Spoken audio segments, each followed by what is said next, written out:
Professor Jayashankar బడిబాట కార్యక్రమంలో భాగంగా చోటు వరంగల్ ప్రభుత్వ పాఠశాలలో ఈ కార్యక్రమాన్ని ప్రారంభించుకొని మరి ఇక్కడ ఈ కార్యక్రమానికి గౌరవ అతిథులుగా వచ్చినటువంటి ఎమ్మెల్సీ నర్సిరెడ్డి గారికి మరియు మేయర్ సోదరి గుండు సుధారాణి గారికి, మన జిల్లా కలెక్టర్ ప్రావీణ్య మేడం గారికి, స్థానిక కార్పొరేటర్ గారికి, అదేవిధంగా డిఓ గారికి, డిఆర్డిఏ మెప్ప, ఇంకా ఇతర అధికారులకు, మరి స్కూల్ టీచర్స్కి, అదేవిధంగా పిల్లలకి, పిల్లల తల్లిదండ్రులకి, ఇక్కడ విచ్చేసినటువంటి స్థానిక ప్రజలకి, పత్రికా సోదర సోదరి మనులందరికీ కూడా నా హృదయపూర్వక నమస్కారం. కలెక్టర్ మేడం గారు చాలా వివరంగా మరి ప్రభుత్వం వచ్చిన తర్వాత పిల్లలకు ఏ విధంగా మొదటి రోజే అన్ని సౌకర్యాలు సదుపాయాలు ఇవ్వాలని ఒక ఆలోచనతోటి ఈ నిర్ణయం తీసుకొని మరి గత కొన్ని సంవత్సరాలుగా కూడా అమలు కాని ఈ కార్యక్రమాన్ని మొదటి రోజు అమలు చేయడం చాలా సంతోషకరంగా ఉందని చెప్పడం జరిగింది.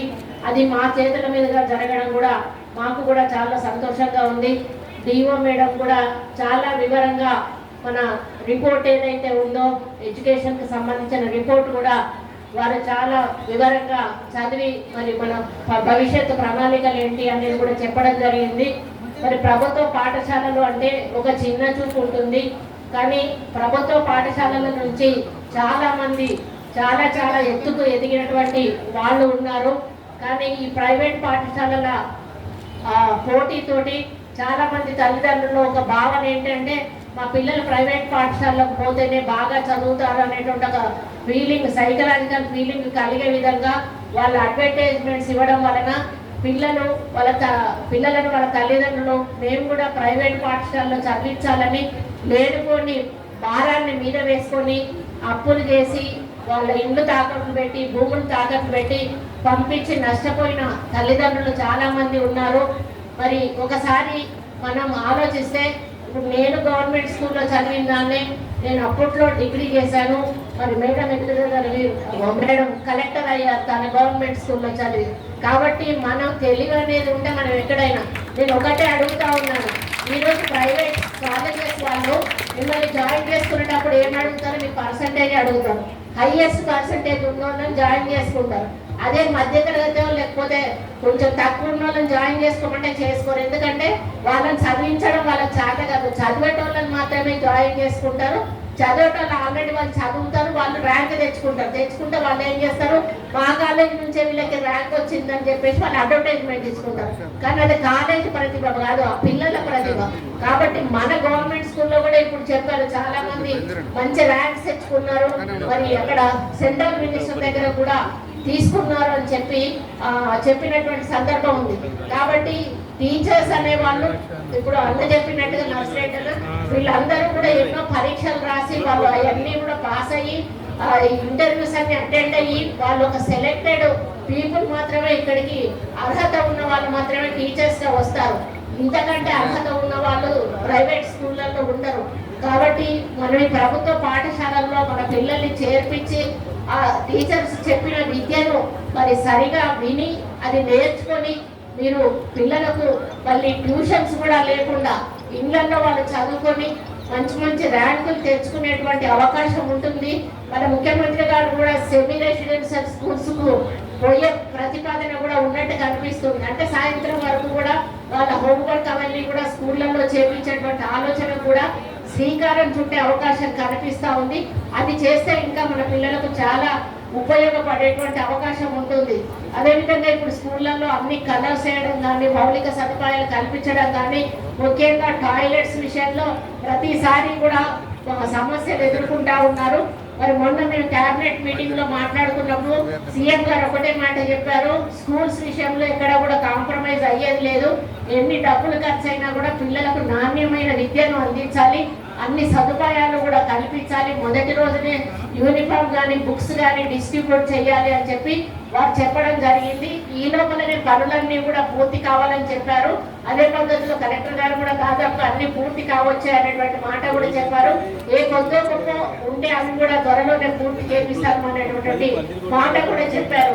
మరి ఇందులో భాగంగా అమ్మ ఆదర్శ పాఠశాల అనేటువంటి ఒక కమిటీలను వేసి వాళ్ళ ద్వారా పిల్లల అవసరాలను దృష్టిలో పెట్టుకొని వాళ్ళకే బాధ్యత అప్పించి వాళ్ళ అప్పచెప్పి వాళ్ళ పిల్లలను వాళ్ళు చూసుకునే విధంగా ఈరోజు అమ్మ ఆదర్శ మరి పాఠశాల అనేటువంటి ఒక కమిటీలను ఏర్పాటు చేయడం కూడా చాలా మరి ఆలోచించి చేసినటువంటి విషయం.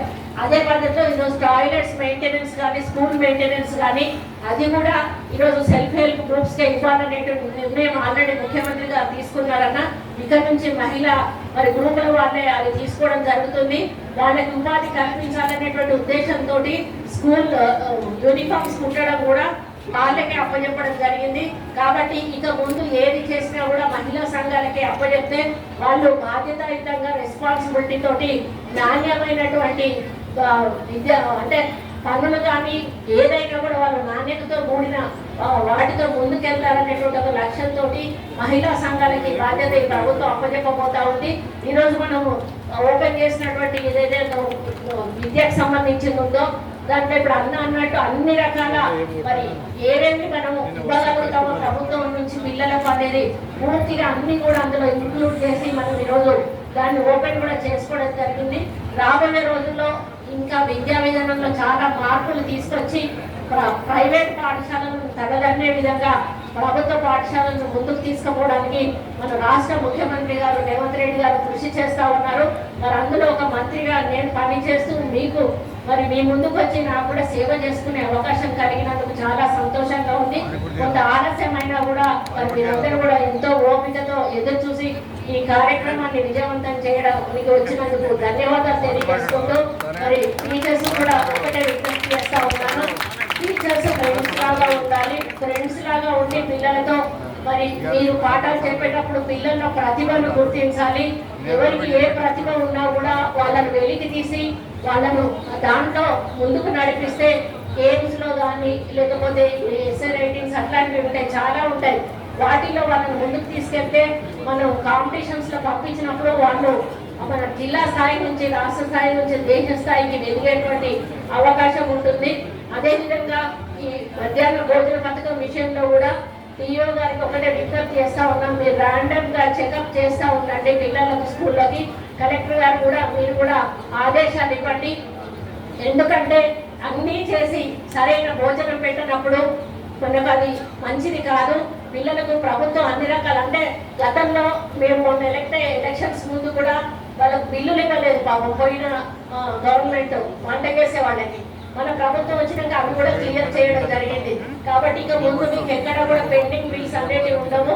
ఎవరైతే మధ్యాహ్నం వంట చేసే వాళ్ళు ఉంటారో దయచేసి నాణ్యమైన భోజనాన్ని పిల్లలకు అందించి వాళ్ళ ఆరోగ్యాన్ని పరిరక్షించాలని వాళ్ళకి విజ్ఞప్తి చేస్తూ డిపార్ట్మెంట్ వాళ్ళు కూడా దాని మీద దృష్టి సారించి మరి పిల్లలకు మంచి భోజనం అందించే విధంగా వాళ్ళు కూడా సహకరించాలని కోరుకుంటూ మరి మీ అందరికీ కూడా ఈరోజు స్కూల్ ఓపెన్ అవుతున్న సందర్భంలో శుభాకాంక్షలు తెలియజేస్తూ మీరందరూ కూడా బాగా కష్టపడి చదివి మరి మీ అమ్మా నాన్నలు కోరుకున్న విధంగా మీ భవిష్యత్తును తీర్చిదిద్దుకోవాలని కోరుకుంటూ మీ అందరికీ కూడా ధన్యవాదాలు తెలియజేస్తూ